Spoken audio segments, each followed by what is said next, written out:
It's the Pete Sousa Show. Sports, Pete. Nobody tells our stories better than our clients. The difference is stark. I was rear-ended at a stop. I thought I was fine, and then once I got home, I realized it's a lot worse than I thought. I ended up having a ruptured disc. You say you're not hurting, and then an hour later, you're saying you're in all this pain. I just felt like most people would think that I was lying. And that's when I decided to call Daniel Stark. I owe a lot to Daniel Stark. They really got me what I deserved. The difference is stark.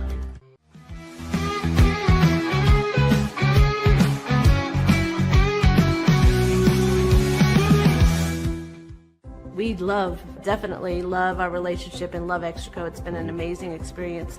They made the PPP process easier. They were reaching out to me saying, what can I do to help you?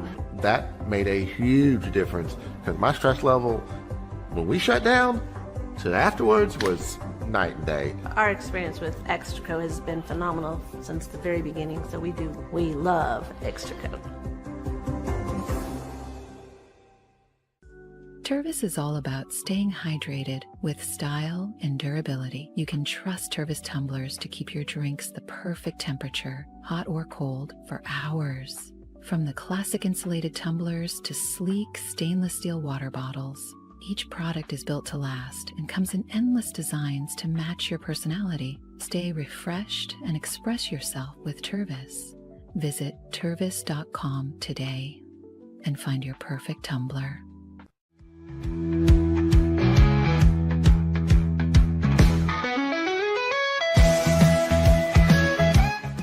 Since our founding, we've been revolutionizing hair removal with cutting-edge technology and a commitment to empowerment. The U-Like Air 3, launched in 2023, ushers in a new era of sapphire ice cooling technology, offering nearly painless hair reduction in just 3 weeks. Experience the future of hair removal today at ulike.com, because at U-Like, beauty is about looking and feeling good. That's ulike.com. U-Like. With Ease US, make studio-quality voiceovers for your videos online in over 149 languages and dialects, featuring 468 natural AI voices. Customize the volume, mood, and pauses to perfectly match your content. Plus, capture high-quality videos with no watermark. Record your screen, webcam, and voice, and save them instantly to your computer. Never been easier to create professional-grade videos and voiceovers. Try it today at easeus.com. That's EASEUS.com. Ease US.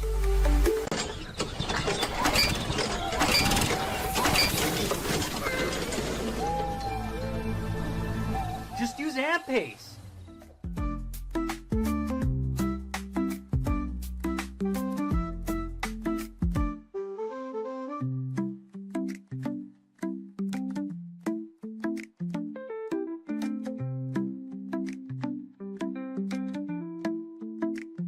AMP-Pace.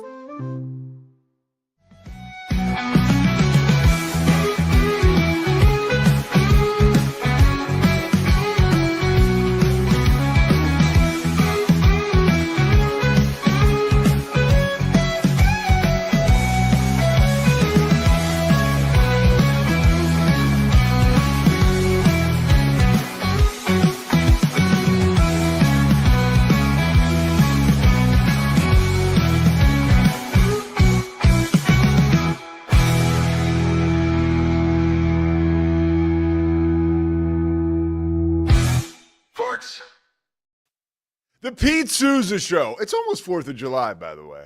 And God damn it, around here we love America. So thank God it's 4th of July. I love the 4th. It's such a weird holiday because people are kind of, even now in Central Texas, around Waco where we are, it's becoming a little bit of a ghost town, which I kind of like, you know. It's the Pete Sousa Show. I think I already said that. What are you looking for? Scotty is surveying the studio. Well, it's a little late now, dude. Well, I'm just doing. You could have checked this stuff out when you were flirting with Zach Owen 5-10 minutes ago. Oh my gosh, doing my job. The Pete Sousa Show is sponsored by Slovacics. This is a great time to hit Slovacics, and I'm not just like playing it up because they're our presenting sponsor, but this time of year, you're on the road, you're traveling. A lot of people are going to be hitting the road tomorrow. We all need a break. We all need a rest on the road. I mean, why not? You talk about R&R. We'll say rest and rejuvenation, because you get a kolache, you get a cold fountain drink, you get a little piece of Texas and some of the TLC they have over at Slovacek's, and you will be on the road and ready to go. Also, Sikora Family Ford, thank you so much. A great place to go check out if you're in the market for a car. Daniel Stark Injury Lawyers, right here and right there. There it is, and right here, right? Crawford Austin Properties, Extra Co Bank, First National Bank of Central Texas. We're stoked, man. Like 54,000 subscribers, I think. Maybe I'm overshooting it. Maybe 53, I think. So great stuff, man. Great stuff. Yesterday's show was great. If you want to check out some of that, go online. We got a bunch of clips up there. And one thing off the top of my head, okay, we're going to talk basketball here. And this is before we're going to talk about this Caitlin Clark thing. But one little note, did we all realize that 3 dramatic ACL tears, Achilles tears or ruptures, have completely changed the face of the NBA? Truly. I want you to just think about this with me. It's not rocket science. Jason Tatum, Tyrese Halliburton, and Dame Lillard. Those 3 guys suffering those Achilles ruptures in the postseason has not only left the East wide open, but has also left their teams, their prospective teams, like unloading. And you know, with Dame Lillard, he's gone. He's not on Milwaukee anymore, right? And that was to make way for Miles Turner. That in conjunction with the Tyrese Halliburton situation. Now, the Pacers did not think that they were going to lose Miles Turner, but now they have. And now they're looking at like, oh, okay, maybe it's like a gap year for us. Celtics, same deal. No Jason Tatum for the lion's share of next year. You know, what are they going to do? Well, we know. They're offloading some big ticket items, and it's going to be the Jaylen Brown show next year. And we'll see what happens in Milwaukee with Miles Turner now. After Dame Lillard exiting stage left, being waived, it's never cost more money for an NBA team to waive anybody than it just did the Bucks to waive Dame Lillard. They'll be paying 5 payments of $22 million for Dame Lillard. So Bucks are going to try to make something happen quick while they got Giannis on the clock. I get it. Women's basketball. Big story yesterday, all over social media, all over ESPN, you name it. Caitlin Clark was voted 9th by the players of the WNBA, 9th best guard by her peers. This led to a lot of reaction, right? And outcry and some moaning and some complaining because people feel like Caitlin Clark is not getting the respect she deserves from her peers. People feel as though there is resentment and jealousy from her peers. Dick Vitale gets involved yesterday. I wrote it down because it was so classic. This is Dickie V, part of his tweet yesterday. Someday they will realize what she has done, obviously Clark, for all the players in the WNBA. Chartered planes, increase in salaries, sold out crowds, improve ratings. The beat goes on. RG3 was out there talking about how Caitlin Clark, this was a disgrace, you know, and he was just kind of over it. That was his overall statement. You know, he wasn't like banging the drum per se, but just was like, hey, this is ridiculous. I have to say, when I saw all of this hullabaloo about Caitlin Clark yesterday, I was at the gym, right? I'm rocking and rolling. I'm trying to get huge over here. And I saw this news, and I was like, you know what? Who cares? Like, really, who cares?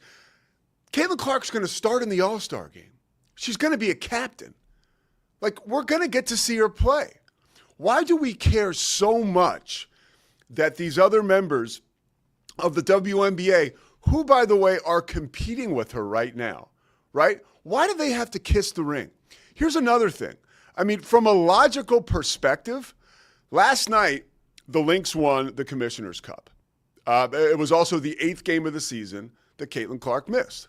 She has played in 9 games, for her. I think she's 13 of her last 47 from three, including a 1 of 23 stretch. Caitlin Clark is amazing, a transcendent player and a generational talent. And what she has done for the WNBA financially, that matters. That's real. Caitlin Clark is amazing. She's like a superhero. At the same time, why are we so concerned with what other people think of her that are playing against her? Like, I think we're giving way too much credit to the modern day athlete. Man, woman, whoever. Like, these are people who are competing. And yeah, I'm sure, like, I always go back to the Michael Jordan when he was frozen out in that All-Star game, his first one. And it was kind of like, hey, like, you got to earn your respect. And people say that was led by Isaiah Thomas. But, like, I know there is a little extra that Caitlin Clark receives, right, from her peers in the WNBA. Like, it's pointed. We've had guests on this show who know way more than me about this topic mention that, there's certainly something happening there, right? Maybe a little bit of resentment, sure. But why are we so wrapped up in this? Like, let's talk about something that matters, okay? Caitlin Clark's shoe was released on Monday. Nike stock has gone up like, I wrote it down here because I wanted to make a note of this. The stock has gone up 17%. That's like amazing, right? Like, that is a number. It's real. It's concrete. It's do-re-mi for Caitlin Clark and for Nike, right? So are the chartered planes, the sold-out crowds, like the salaries that are slowly but surely going up for these young women. This sport is exploding, right? Why are we so concerned that Caitlin Clark gets her just due in a poll? By the way, if you weren't paying attention, let me remind you, Tyrese Halliburton was voted the most overrated player by his peers in the NBA. Like, nobody was losing their mind. Like, nobody, like, and I get it, it's two different situations, but we need to kind of step back here, get away from the fire, and not be so reactive and so crazy about this stuff. And you know what's really cool? Watching a little bit of last night's game, and then seeing some of the celebration when the Fever won the Commissioner's Cup. Like, Caitlin Clark's having a blast. So, like, if she's having fun, right, and she's going to be a starter in the All-Star game, she's going to be a captain too. Was the #1 vote getter. Like, why do we care so much about this? It's a lot of, like, negative energy. And again, like, the numbers, like, you can sort of back up these players. And some of their sentiments are what they're thinking. Like, yeah, she averages 19 points a game and 9 assists. Her shooting has been down because of the nagging injuries. And she also has struggled with turnovers. That's no secret. And, like, the Fever are, I think, like 9-8 or something. Like, they're around 500. Like, at the end of the day, like, she got voted into the game. So, like, why are we so wrapped up? I can remember as a kid, and again, we didn't have all the outlets, and it wasn't so hyperbolic with, like, what's going on now with Caitlin. But, like, if a guy, God, I'm trying to think. There's a lot of easy examples. Like, guys who were hurt for the whole first half of the season, and the fans would vote him to the All-Star game, like in baseball, let's say. A good example is escaping me. But in the same instance here, like, Caitlin Clark being the #1 vote, you know what we could say? We could all be sitting back and saying, why is she the #1 vote getter? She's only played in 9 games. She's if she misses one more game, she'll have missed as many games this year as she has played. My point is, we're out of control now. We literally, and I love, look, man, I love gossip. I like to a weird degree. Like, I don't want to say I love gossip. I'm interested. When I was a kid out of college, I moved to New York. I discovered the New York Post, and I read Page 6 every day. And I thought it was the most amazing thing in the world. That's my stuff, okay? But other people feel the same way I do. They just go watch The Real Housewives in closed doors or in closed off rooms, or nobody knows and they don't tell anybody about it. I am honest here, right? And transparent. This is all junk food for us, and whether we like it or not, we consume it. This Caitlin Clark, all this, it's junk food. It's no good. It's watching teenagers fight each other at a bus stop on social media when you just keep scrolling. Simmons and Russillo were talking about that this week, and it was actually pretty funny. 1.2 million people voted for Caitlin Clark to be in the All-Star game, okay? Like, again, 13 for her last 47, right? I just don't understand, like, where the outcry is and why it's so sweeping. There was one more thing about this. By the way, we got Taylor McHargue coming up. ESPN, CBS College Football, quarterback for Rice. The only quarterback in Rice history to lead the team to back-to-back bowl appearances and the first conference title they won in like 60 years. He's going to talk to us about Big 12 quarterbacks. As we wrap up this Caitlin Clark point, I guess I want to finish up by saying this Yahoo report that I read about these shoes, right? The Nike Kobe 5s that are now completely sold out. You can only get them on secondary markets. Like that is awesome, right? And again, like the last thing I want to reiterate this again, not the last thing. It's in the numbers. Like she's going to start and be a captain in the All-Star game, right? The contract she signed with Nike was $30 million. $30 million bucks. Okay, on top of all the other sponsorships she's getting, like the fact that like the rest of the WNBA doesn't want to give her flowers. I hate that statement, but like we can't get so wrapped up in that. Scotty, you got any thoughts on this? Nothing. What do you think? Let me ask you. I'm gonna stir it up if I give you my thoughts. Go ahead. Give me. We got like 2 minutes before Tyler's going to be here. I do want to hear what you think about it. Okay. The only way Caitlin Clark gets ranked 9th among players is there is a large group of players that did not have her on the ballot at all. And that's just petty, dude. I'm not getting worked up. I mean, no, I know. Yeah, I'm not trying to get way too worked up about it. But that's an observation. Nobody went through their ballot and ranked Caitlin Clark 7th or 12th. Like, I'm sure there was a bunch of people that ranked her top 3 and a bunch of people that just left her off the ballot. Yeah. Thus, she lands at 9. Yeah. And that's just like so that's crazy to me, is. bro. It is crazy, but at the end the of the amount of revenue and eyeballs she is generating for your sport, it is crazy. It is crazy the pettiness of it. But at the end of the day, it's crazy. We're probably talking about like really maybe like 20, and I'm guessing here, maybe 20 or 30 young women out there who are just like, screw this, and they have set the world on fire. Everybody is like, the women you're mentioning that potentially just left her off the ballot to bring the overall average down. Yep. Like, and now we're so reactive to that. It's insane. My reaction is I every day walk a little closer to the dark black hole that is the suggestion that I believe I've seen Dave Portnoy make and maybe some others that Caitlin Clark should just leave the WNBA, start her own league, and watch what happens. I think that would be amazing. Won't happen.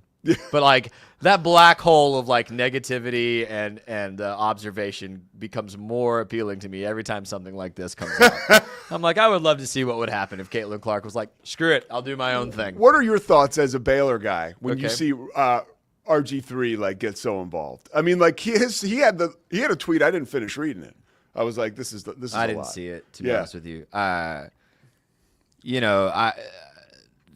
After he and Ryan Clark went back and forth on that whole thing, I'm kind of like, nothing's out of bounds. But he's a sports commentator. I mean, whatever. Yeah. And he's got 4 daughters. Like, I get it.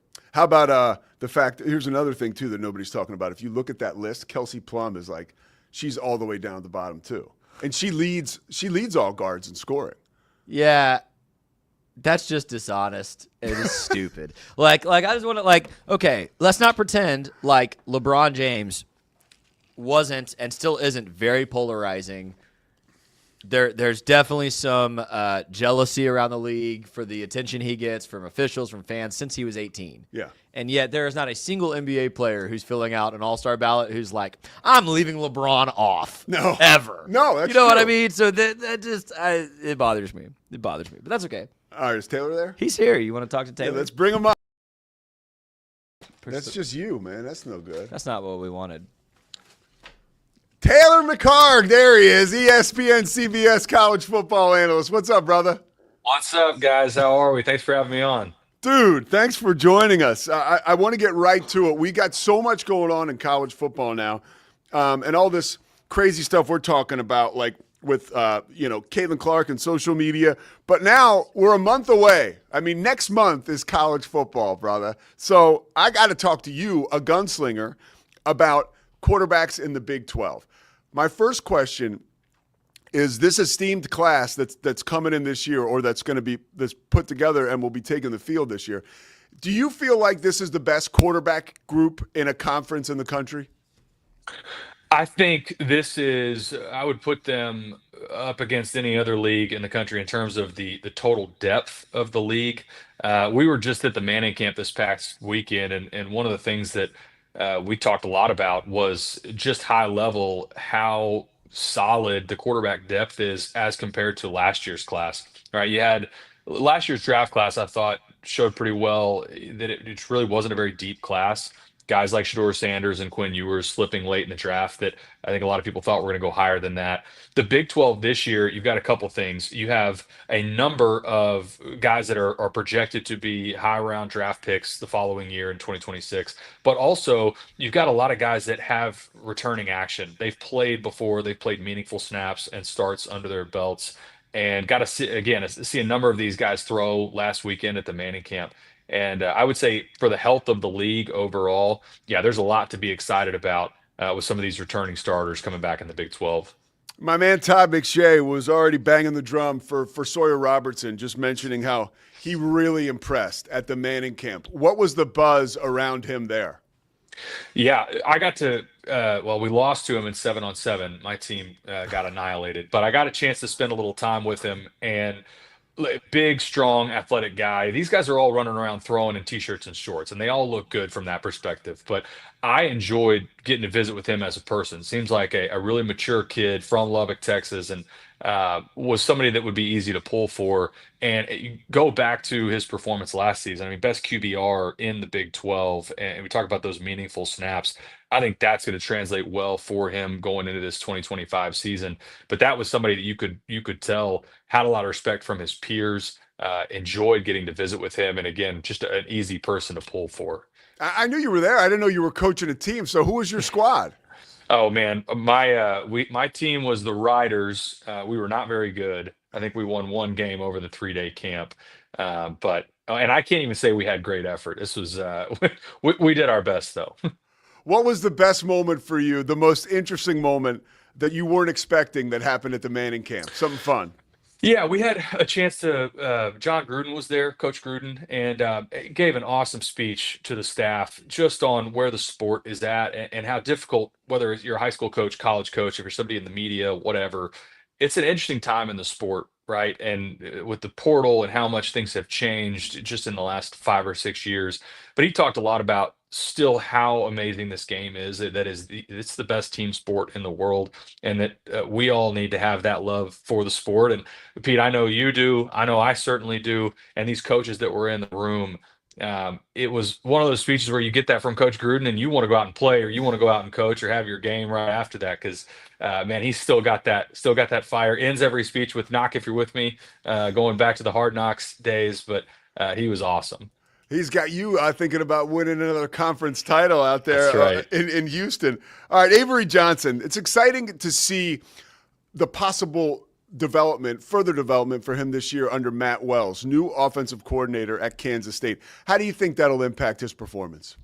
Yeah, got to see Avery Johnson last year in their bowl game. I had the bowl game with them at Chase Field and with ESPN Radio, and For Avery Johnson, I think it's a couple things. Number one, he's certainly one of the top 5 athletes at the quarterback position at the country. He may be the best athlete at the quarterback position in the country.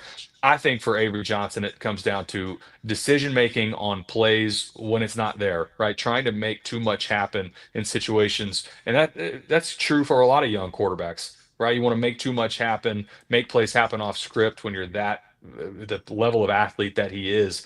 I think that's where you'll see some maturity come from Avery Johnson. But make no mistake about it. This is a Player of the Year in the Big 12 caliber athlete. It wouldn't surprise me. You want to talk about dark horse Heisman contention? I mean, he's got that level of ability. And if Kansas State goes on a run, if this becomes a playoff team, and he steps his game up and elevates from where he was last year, this absolutely is a guy from a talent standpoint that could be a Heisman finalist. How much, in your experience as a quarterback playing at Rice, I'm not quite sure about the consistency you had at OC, but how much can that affect a quarterback? Like that kind of change, like, okay, a brand new offensive coordinator who can help mold me. Is it harder at times, or is it always beneficial? Yeah, it really depends on situation. I would say in general, you want to have consistency. I think that's true across the board. I think there are certain instances where a new OC comes in, and depending on what level of success you had previously or how they were coached, sometimes it's a better situation. And maybe not even necessarily X's and O's, but how is that OC communicating with their quarterback? Are they doing everything they can to prop that guy up, make them feel confident? And that remains to be seen. It's talking season right now. It's easy for every team to have a lot of belief and faith in what's going to happen in this fall. But for Avery Johnson, again, to me, I feel like being around him a little bit, that's a very confident player. He knows the ability that he has. I think for me, it's going to, again, come down to how does he handle not trying to make too much out of plays when it's not there. And regardless of the OC, that's something that just comes with maturity. But in general, yeah, you would love to have. I had 3 OCs in 4 years as a player. I would have loved to have had just one the entire time, because I think in general, kind of rule of thumb, you would love to have that consistency. All right, we talked to your CBS Sports teammate last week, Shahan Jayaraja, about what Texas Tech has done this offseason with help from guys like Cody Campbell, infusing resources into that program. Baron Morton, though, is at the head of the snake. I mean, you've got all these brand new toys coming into town, but you still have Baron Morton coming back from an injury, and I would imagine playing under a lot of pressure this year, whether it's warranted or not. What does he have to do this year for Texas Tech to reach their full potential? Because quarterback's the most important position on the field, regardless of how good everybody else is. Yeah, I think from a pure passing standpoint, I think this Baron Morton may have an opportunity to be the best in the league in terms of being a passer, right? We just talked about Avery Johnson and his athletic ability, but this is Baron Morton's 3rd season in this offense, and I had them a few years ago when Tyler Shuck was still on campus, and Baron Morton, they didn't know what they had in him, but they knew that he was this prolific high school passer. I think you've seen him grow up over the last few years, and you talked about coming off that injury a year ago. But this is a guy, another example in the Big 12 of somebody that has meaningful snaps. He's played a lot of football at this point, and the success that he did have last year throwing the football, his accuracy down the field, I think this could be, again, I'll say again, maybe the best pure passer in the league. Where does BYU go from here? It's a loaded question, but I got to ask you. Man, for who they have on campus, I think it's wide open. I think you're going to see, and if I'm BYU, I'm holding this all the way until their opener against Sac State. And don't be surprised if you see a number of guys get reps through their non-conference schedule. They host Stanford after that. They have a sneaky, tough road trip to East Carolina. I think that is a game that they absolutely should win. But don't be surprised if they get all the way to league play before they've really settled on a guy. But for any program, right? This is the worst scenario, whether it's through an injury or the portal. You go into this offseason really feeling confident about your quarterback position and feel like, man, maybe we've got a really good shot at getting back to college football playoff. And now you look up and say, man, we've got a wide open quarterback battle. Three guys that I would say, again, if you're BYU, you're not giving out any information on this. You're going to let them go through fall camp, get through the scrimmages, hold that as close to the vest as you can, play at least two of them when you play against Sac State, and really would not be surprised if you see them play multiple quarterbacks in the month of September. Oh, that's great stuff. That's super interesting. All right, a couple more for you before we get out of here. Utah, right? As far as the odds makers are concerned, they got as good a chance as anybody to win the Big 12. Now, I know you saw Evan Dampier at New Mexico calling games for CBS. Is he the guy? Like is he that good where he could step in? I mean, because that situation last year was a nightmare for Utah quarterback. So nowhere to go but up. But is he the guy that can move them forward? Yeah, for me, in terms of quarterbacks that have moved around in the offseason, this was one of my favorites because Devin Dampier's game, going back to his time at at New Mexico, this is a dynamic athlete, 1,100 yards and 19 touchdowns on the ground last year. And when you think about Utah, right, this is a defense-first program generally, and they take care of the football. They want to grind you down, and they play a physical brand of football. And to me, Devin Dampier matches that on the other side. He is a dynamic athlete. He is a physical quarterback. And I think you're going to see Utah continue to lean on him running the football. But to me, I thought this was a puzzle piece that fit in really nicely with Utah. And one of the things about Dampier, I think he makes good decisions with the football in the passing game as well. Would not be surprised if you see them really be even more of a run-first offense this season. And I loved this for Utah. And like you mentioned, Pete, this shored up a position that last year at Carousel, and what a mess that was. I think this solves that for Utah this season. All right, one more football question for you. Obviously, you don't want to say the cupboard's bare at Colorado, but a couple big-ticket items are out of there, right? In Travis Hunter and Shedeur Sanders. Caden Salter comes to town. What is your excitement level around him, and what's the reality that he can step in there and pick up where Shedeur left off? Yeah, I'm as curious as anybody else with Caden Salter because I've had him the last two seasons at Liberty. And in 2023, I thought he was one of the best quarterbacks, not only certainly in the group of five, but he was one of the most dynamic quarterbacks in the country. Last season, he was banged up a little bit, was dealing with a little bit of an ankle, and I felt like he regressed. I felt like you lost a little bit of that, the magic that he had in 2023 when he kind of came on the scene.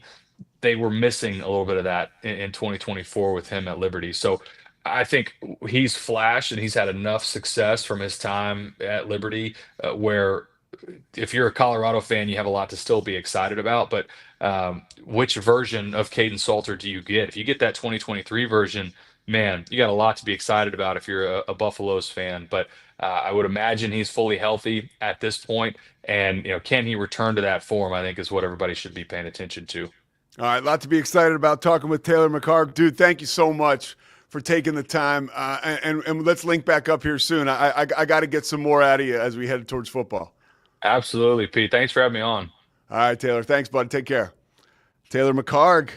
By the way, well, let's react to that. Scotty, I know you got some quarterback thoughts. Taylor's just I knew obviously about his success at Rice. I didn't know, I knew he was a quarterback at Rice. I remembered him. I remember some of the numbers, but I didn't know how people think of Rice as it's an afterthought in the world of college football. Big time. He resurrected. I don't even think resurrected. He put that program on the map. They won the conference when he was there. That never happens. Yeah. It hadn't happened in 60 years. It's crazy. Yeah. All right, we'll be back. We're going to talk about Big 12 quarterbacks. I can tell Scotty doesn't have much on Taylor McHargue right now. I'm not as well studied. The Pete Sousa Show rolls on, presented by Slovacek. Stay with us.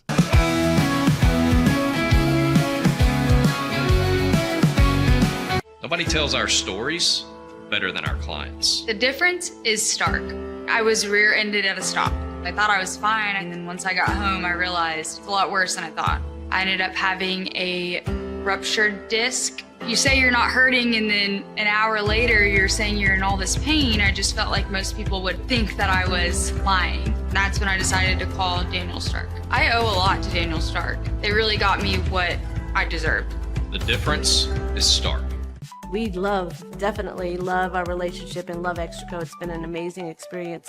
They made the PPP process easier. They were reaching out to me saying, what can I do to help you?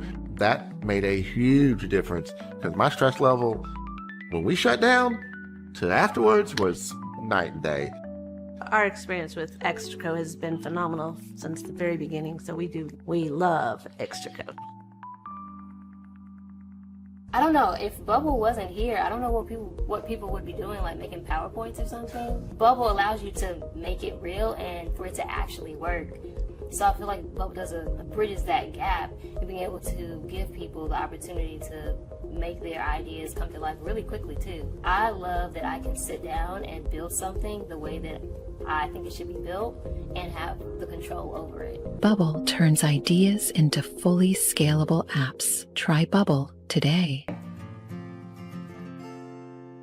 Hi, I'm Jo from Face Theory. You're going to want to have a specific goal for your skincare routine. What do you want to achieve? Active ingredients are really strong, and if you're using too many at once, your skin can get overwhelmed. Don't overspend on products. Choose products that have scientific research behind them. At Face Theory, if you're not happy with a product, just say so, just give us a shout and we'll give you your money back, no problem. I know you're gonna love this Kodak Dot Plus printer. You guys just connect it to your smartphone and then you're gonna use the Kodak Photo Print app. It's going to print you a 4x6 photo. I am just in awe. I love how these turned out. Also, the printer comes with a free cartridge of 10 photo sheets. I can assure you, you are going to love this printer as much as my family has. You guys have to check it out for yourself.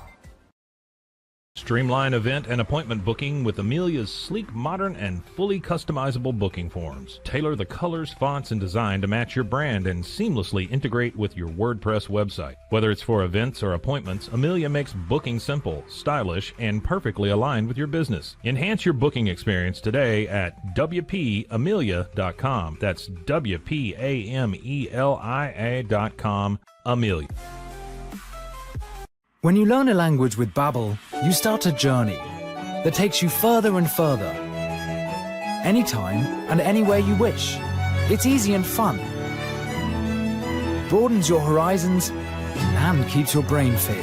A journey into new thoughts, new cultures, new adventures. So what are you waiting for? Start your journey with Babbel now.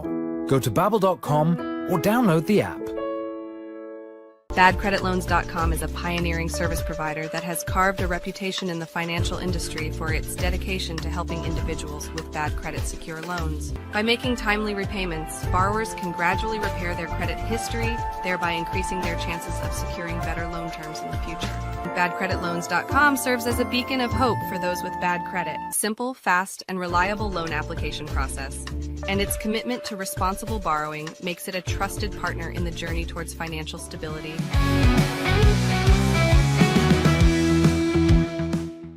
All right, it is the Pete Sousa Show. I'm trying to figure out why Burt Reynolds keeps coming up on my Twitter feed. I guess I click on some of those, like the movie stuff, and so now I'm looking at it as I'm going through here. I got a clip of the movie Stroker Ace. You ever see Stroker Ace? Dude, great movie. It's basically Burt Reynolds is a race car driver. And it's him and the guy Gomer Pyle and Jim Neighbors, I think his name was. It was like a comedy. Lonnie Anderson's in there. I think it was when Burt and Lonnie were together. It's awesome, dude.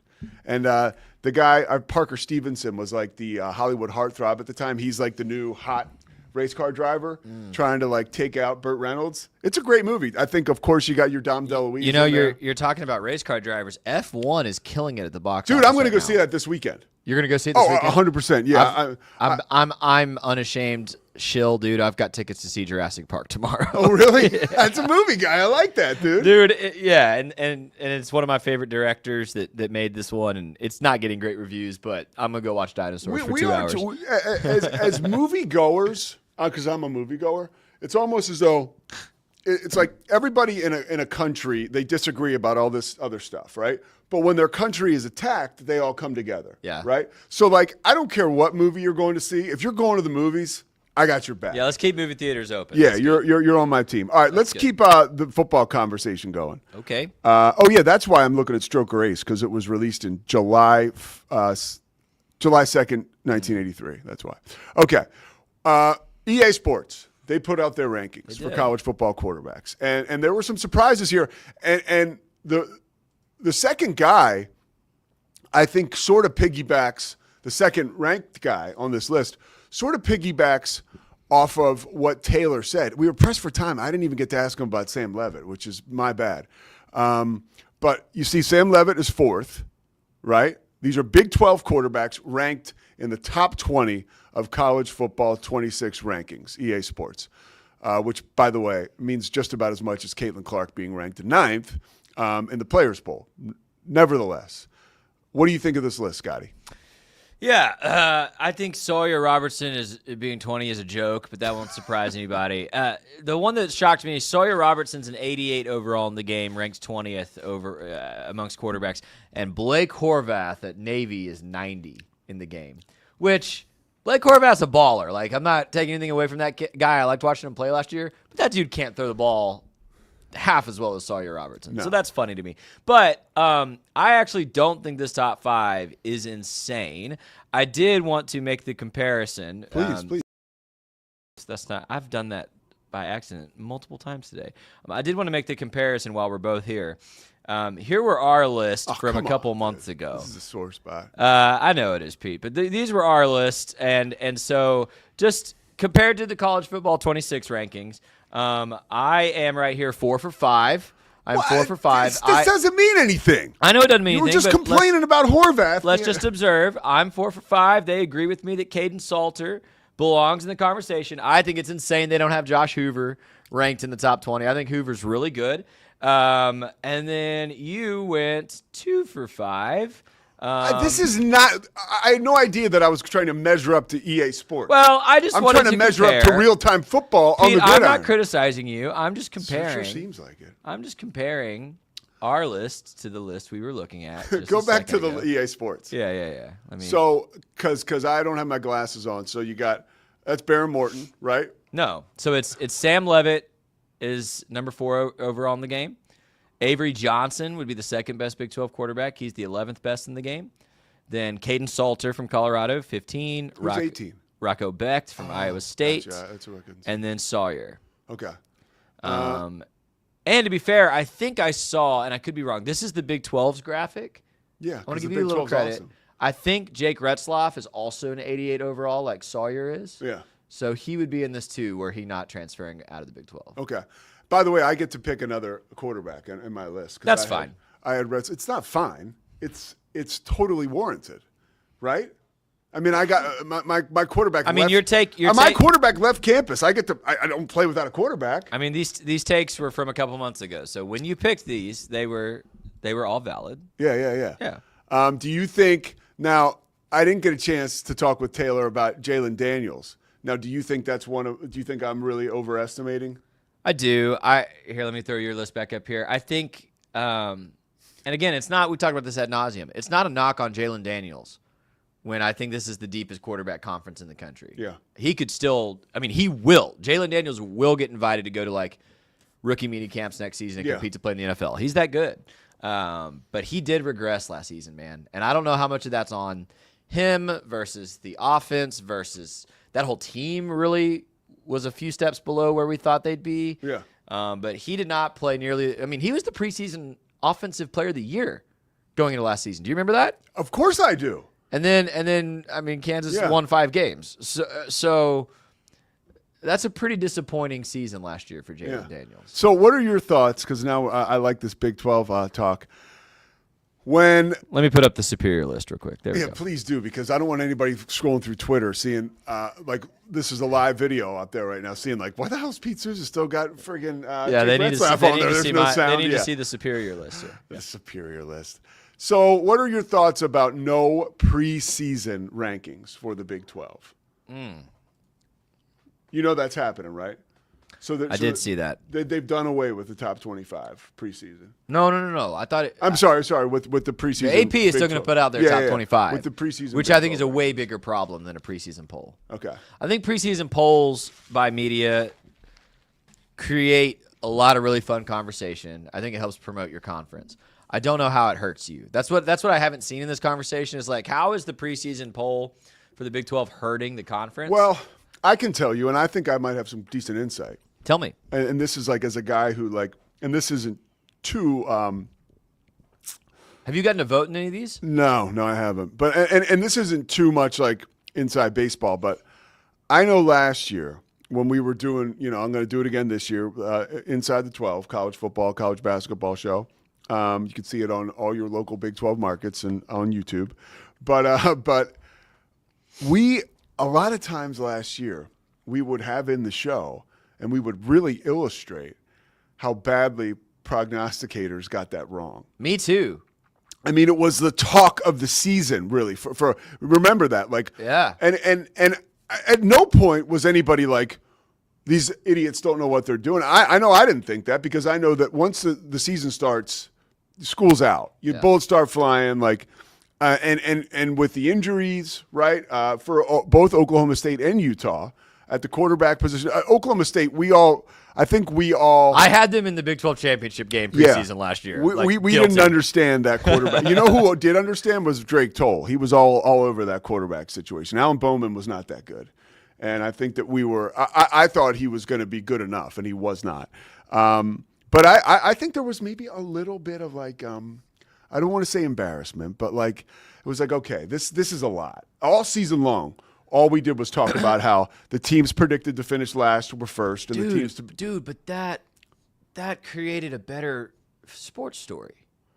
Did it though? Yes. The fact that nobody knew anything about Kenny Dillingham and how good he was going to be. The fact that nobody knew that the best player, arguably in the country, but certainly in the conference, was going to be in the backfield at Arizona State. That made that ascendancy to me as a Big 12 fan who didn't participate in these polls, right? Yeah. But watching what Arizona State was able to do, that like completed the underdog story, and I don't know. I liked it. I think it made it intriguing. I think that there's a possibility that the powers that be, and I have no insight on this, but the powers that be were like, that looks a little Mickey Mouse. Like we're trying to punch with the heavyweights, right? I mean, you never see Vanderbilt get picked last and finish atop the SEC. Okay, but here's the Big 12 defenders like me. I'm amongst them. I'm not. Look, the way we defend the Big 12 is not to say that champion Arizona State is equivalent to champion Georgia. The way we advocate for the Big 12, and this has been true for over a decade. This has been true since Baylor and TCU were fighting to get in the first playoff in 2014. Yeah. The way we advocate for the Big 12 is our top dogs can't always beat your top dogs, no doubt. But top to bottom, this is the most competitive conference in America. Oh, yeah. And I think last year illustrates that. So you're saying it's embarrassing. Who's it embarrassing for? Not the conference. I think it's embarrassing for the media, maybe. But I don't see how that hurts the conference at all. And maybe I'm just ignorant or blind to it. I don't know. Well, there's another thing at play here too, and I think that it's I think it's a shrewd move by the Big 12 is to get transparent about the fact that with all the movement in college football, we don't know what side is up. So anybody predicting these teams, like you don't. But no, I'm serious. You don't know. Even with Texas Tech, like you have all these resources that have come to town, right? You've got like this blitz of great players, right? Like former 5-stars, current 5-stars, whatever. But you still got Baron Morton is your quarterback. Yeah, they could finish first or eighth in the conference. They could. We don't know. They could, and I don't want them to finish eighth, but like that's how wide open I think it is. And I believe that when the transfer portal probably has more to do with it than anything. Yeah. I really do. I think it's very hard to get a firm handle on what is going on in college football today. Yeah. I think so. I agree with your sentiments. I guess my thing is a preseason conference poll doesn't bear a lot of weight when we get to the mid-season. Like by mid-season, we were like, oh crap, everyone was wrong. Oklahoma State sucks and Arizona State's It doesn't really good. matter, though. What does matter, and what I wish we would eliminate, is the AP preseason top 25. Because that is often weighted heavily toward big-name programs, heavily toward the SEC. Texas was in that preseason poll every season, even in like 2016 when they were like a 5-win team in the Big 12. Texas was in the preseason AP top 25, right? And I think that has potential to negatively influence like a playoff committee, negatively influence like Baylor, for instance, and we've experienced this before 10 years ago. When you start outside that AP top 25, you almost have to prove 6, 7, 8 weeks in. You have to be undefeated, and then you might be ranked like 10, 9. Like, oh, we've climbed in there because we're proving it. Whereas if you start number 2, you lose 3 games, but then you win 6, well, now you're number 10. Because there's this bias, there's this confirmation bias that happens with that top 25. I don't know that has any, like, reality in a conference preseason poll, but it definitely has a reality in the national conversation. That's an astute point. What would you do if you do away with that? How do you come into the season measuring these teams? And because it's a huge – forget about the fact that it's an awesome conversation piece for college football. And it lends to the sport and its excitement and anticipation and hype and ultimately TV ratings, blah, blah, blah, blah, blah, blah. I mean, when the season starts, to have those rankings up on the screen is alluring. But it's stupid. It is. Like what? Like it is in some respects. Who's pumped if they put out the rankings next week and Clemson is number 4? Like Dabo Swinney doesn't care. That team hasn't earned anything. They could end the season with 4 losses. Yeah. Like it's just I find the preseason rankings to be weird. Yeah, but we need them. And so okay. This now we're missing each other and I'm confused. Yeah. Why is it smart to get rid of the Big 12 preseason poll? Because it doesn't mean anything. Because you and I just said it has nothing to do with like how the Agreed. postseason. But why does that same logic not apply to the AP top 25? Because I think because that doesn't mean anything either, and it's based on nothing. Well, it does influence outcomes. So then it does mean something. So we shouldn't do it. Well, is my argument. But I feel like it's all like you kind of harness. I mean, there are so many teams in Division I football. Yes. Right, and they're all fighting for these like. It's not like the NCAA where you have like 68 teams getting in or whatever. But none of us need the preseason August AP poll to tell us who's going to be good. None of us need that. We know you don't need it. No, anybody who watches any amount of Saturday football. But my dad would have. It's not so. So do it after week 3. Give it 3 weeks. Okay. Put out your first AP poll. I'm not here to be like somebody who's totally like arguing with you. Like, I can do that. So here's a question, because I don't remember. Was Florida State ranked in the AP top 25 going into last season? Oh yeah, they were. How asinine is that? Yeah, they were. Yeah, they were. How freaking stupid is that? Yeah. That's way worse than anybody thinking Arizona State wasn't going to be good last year. Yeah. That's ridiculous. Well, and now you got the other side of it where it can really screw you up if you're like a coach or if you're a quarterback because the expectations are out of control. Well, so that's my point, right? If you're at Florida State and you're ranked top 25 and then you finish so badly, it puts unnecessary weight on your coach, your team, whatever. This is going to happen. I'm just telling you, it's going to happen with Baylor this season. If you're ranked outside the top 25, you're going to have to go 8-0 to get into the top 5 when really you might have been able to start there from the jump. I'm going to tell you something that's going to be hard for you to digest. Tell me. So I know I'm biased. The NCAA, or not the NCAA, college football as a whole, right? They're not so much worried about you because you're in. I'm worried about. No. But you're in, right? Yeah, as far as a fan and the interest and the passion, you're in. You're right. Now, there's other people who are like, I'm kind of in. And all of a sudden that poll comes out. And all of a sudden the conversation starts. It's real football talk, as close as it can come. College football cares more about bringing those people to the table than it does giving you your second helping. but I'm not. And also, too, one more thing, and I hate to be this guy because I am the king of the underdogs, but you've definitely got like some Baylor PTSD that you're bringing to this conversation. I do. Yeah. Totally. Like, 1,000%. And 2014 was very hard. but I'll tell you, too, like, you shouldn't have that because Baylor is in the Big 12. Like, Baylor is, they're not like a group of 6 or whatever the hell they call them now, teams. Yeah. Like Baylor legit, if Baylor goes and kicks ass this year, they'll get to the playoffs. You're right.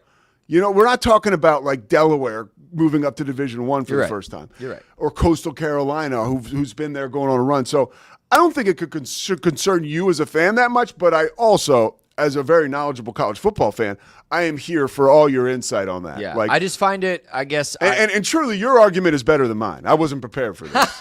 I wasn't either. I find it funny if it's like, well, getting rid of the Big 12 preseason poll is smart, but let's keep the national ranking that's also literally based on nothing but hype. Yeah. I just think that's What is the number one argument as to why we should keep it?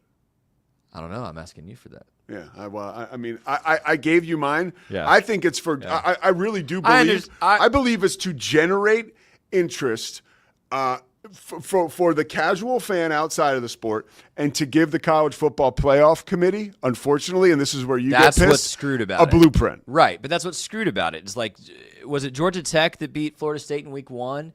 In Ireland. And everyone's like, whoa, Georgia Tech, that's incredible. Look, they might be a playoff team. And Georgia Tech was decent last year. Like, they were pretty good, turns out.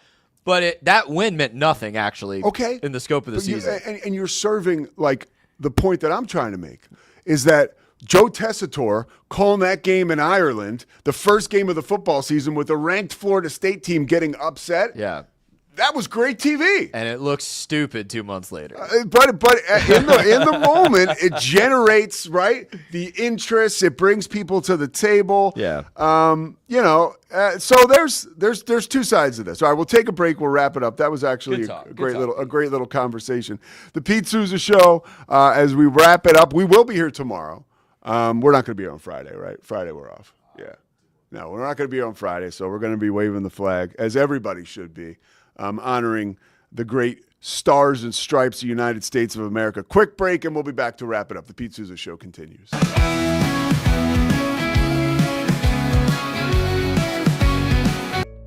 Did you know nearly all stock price changes of 10% or more result from a single news headline? These news catalysts create trading opportunities every day. All you need is a little help to reach out and take them. It doesn't matter if your investment budget is small or big. All you need is Benzinga Pro and its powerful news alerts, price tracking, and portfolio monitoring. Subscribe now, and we'll skyrocket your portfolio today. OsleyMD.com. I've always had thin hair my whole life. It breaks off at a certain length. In the last 6 months, I've noticed it just really bad. I mean, you could totally see it. I wear a hat a lot. I tried several different products. My experience with the Bosley MD hair regrowth kit was amazing. It was easy to use. It let me take off my hat. I could go in public and have my picture taken and feel normal again. OsleyMD.com. Golf Partner, the world's largest golf store network, offers more purchasing opportunities than anywhere else. With a dominant market share and a wider selection of quality secondhand golf clubs than our competitors, we make it easy for you to enjoy the game with affordable, top-quality equipment. Join us at golfpartnerusa.com and discover why we're the trusted choice for golf lovers worldwide. That's GOLFPARTNERUSA.com. Golf Partner. Since 2003, Bluehost has been empowering people to harness their brands online with innovative web hosting solutions. Trusted by over 2 million users, we're the longest-running WordPress.org recommended host. With Bluehost, you get a safer, better web experience, supported by the world's most popular site builder, and backed by our commitment to open source projects. Visit Bluehost.com today and take your website to the next level. Experience the future of secure private cloud storage with Internex. Protect your files with end-to-end encryption, ensuring your data stays private and accessible only to you. Enjoy seamless, fast storage without compromising security. Visit Internex.com today and take control of your digital life. That's INTERNXT.com today. Apollo Neuro is a new kind of wearable that helps your body recover from stress. It's like a wearable hug for your nervous system that helps you calm down and feel better. The Apollo wearable will send gentle vibrations to your body, like a song you can feel instead of hear. You feel better, you sleep better, and you can get back to being yourself. Learn more at apolloneuro.com. Protect your online privacy with NordVPN. Browse securely, access content from anywhere, and keep your data safe with military-grade encryption. Whether at home or on the go, NordVPN ensures your digital freedom. Stay secure. Download NordVPN today at nordvpn.com. That's NORDVPN.com. Elevate your experience with Grenco Science, the leaders in cutting-edge vaporizers. Whether you're at home or on the go, our sleek, powerful devices deliver smooth, consistent hits every time. Quality you can trust, innovation you can feel. Grenco Science. Take your vapor game to the next level. Visit us at GrencoScience.com.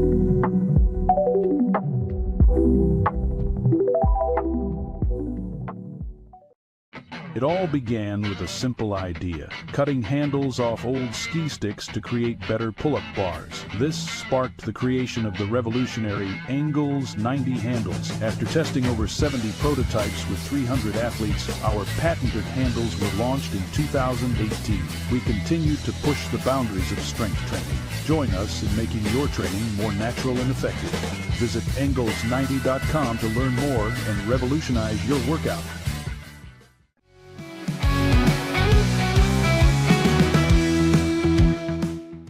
Pete Sousa Show continues to rock and roll. We're just going to wrap it up right now. Quick segment for you on what to watch. And this is like a powerful what to watch. So it's not for the faint of heart, but it's an amazing documentary.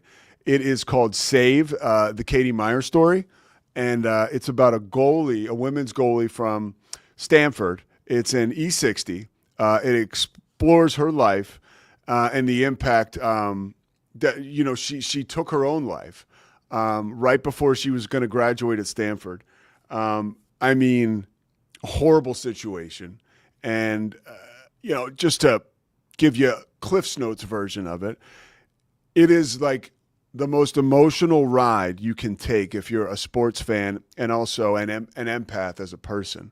It shows her climb to being one of the best goalies in the country. In women's soccer, playing for Stanford, they won a national championship, and it was like, it was amazing. And you know, ESPN and documentaries today are, I don't want to say thrown together, but I believe that they're in such demand now with all the true crime and all that stuff. People love documentaries that I think some of them are kind of flim-flam, right? When the group at E60 gets together, and they are like, okay, we're going to tackle this subject. And when you think of E60, right, you think of Jeremy Schaap. You think of studs like my boy Dave from Springfield, Massachusetts, who is my main man. We worked together at a radio station in Springfield, and now he's big time. And he works on these E60 docs, but that's not why I'm talking about it. But they just do such an amazing job. Julie Foudy, obviously the legendary women's soccer player, is the narrator. And they take you on this journey. And basically what happens is, you know, Katie Meyer ends up sort of like sticking up for a friend on campus. And she gets like, you know, the University of Stanford is trying to take her to task for this, like officially. And she feels like this could affect her future. And she doesn't know what to do, and she doesn't have the resources. And it would seem, and this is what her mother says on the documentary, that she just was overwhelmed with panic and stress, and made the ultimate mistake, right? And took her own life. But you want to talk about honoring her, and you know, not only is it a tribute to her, but it also like enables her legacy to move forward. There's laws now, I think, at the University of Stanford in particular, or Stanford University in particular, about, you know, having, basically she gets not charged, but they are going to, hold her accountable for this thing that she's accused of doing. And basically, she just stuck up for a friend, like she threw a drink on a guy, whatever. And watch the documentary to get into all those details. I'm not here like reporting on this like, Brit Hume, for lack of a better journalist to bring up right now. But it's been the documentary, and her story has been an agent of change going forward, because sometimes on college campuses, these students will be getting prosecuted for something they did, and you don't have any representation or any advocate. You just go in front of, the board of whatever, and they're like, here's your punishment. And she didn't know what to do as far as who's going to represent her in this. And it's a tragic story, but it's a compelling one. And it's inspiring on a lot of different levels. And her family just seems amazing. And tip of the cap to the folks at E60. But, you could just find it on ESPN Plus or whatever. But I watched it last night, and I was like, wow. I was like, definitely, it hit me right here. So somber way to end the show, but also a good way, impactful way. Check that out. Save the Katie Meyer story. E60. Documentary on ESPN. The Pete Sousa Show will be back tomorrow. Have a great rest of your Wednesday. It's the Pete Sousa Show. Sports. We definitely love our relationship and love Extraco. It's been an amazing experience. They made the PPP process easier. They were reaching out to me saying, what can I do to help you? That made a huge difference, because my stress level, when we shut down to afterwards, was night and day. Our experience with Extraco has been phenomenal since the very beginning, so we love Extraco. Nobody tells our stories better than our clients. The difference is stark. I was rear-ended at 70 miles an hour. I was injured, had a concussion. The insurance company, they delayed. They were playing games from the initial conversation. They weren't going to help me. The biggest thing I learned through this is that you can't go through this alone. I called Daniel Stark. They were going to help me, and everything was going to be all right. Daniel Stark got me 10 times the insurance company offered. The difference is Stark.